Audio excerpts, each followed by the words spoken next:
চট্টগ্রামে বিভিন্ন সময় কিন্তু আমরা দেখেছি পোশাক কারখানাগুলোতে ভয়াবহ আগুন লাগার ঘটনা ঘটে।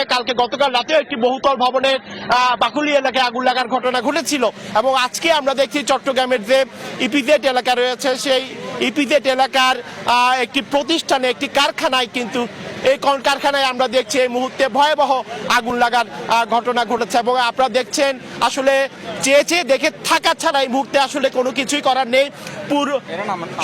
পুরো প্রতিষ্ঠানটি কিন্তু পুড়ে যাচ্ছে এবং আমরা দেখছি ফায়ার সার্ভিসের 16টা ইউনিট এই মুহূর্তে এখানে কাজ করছেন। সেক্ষেত্রে নৌবাহিনীর অগ্নি নির্বাপক দল এখানে কাজ করছেন, বিমান বাহিনীর অগ্নি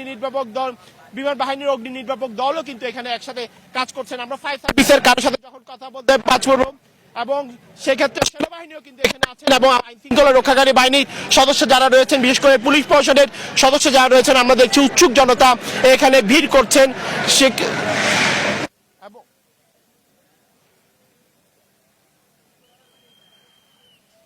আসলে আমরা এর আগে আমাদের আরেক সহকর্মী ফায়ার সার্ভিসের বক্তব্য জেনে নিয়েছিলেন, তিনি ফায়ার সার্ভিসের বক্তব্য নিয়েছিলেন, তিনি আমাদেরকে জানিয়েছেন ফায়ার বক্তব্য পেয়েছে বেশিরভাগ শ্রমিককে নিরাপদে বের করা সম্ভব হয়েছে। তবে পুরোপুরি যখন আগুন নিয়ন্ত্রণে আসবে সেক্ষেত্রে কোনো শ্রমিক নিখোঁজ আছে কিনা সেটি যখন ফায়ার সার্ভিস পুরোপুরি তল্লাশি করবে তখন হয়তো আমরা জানতে পারবো।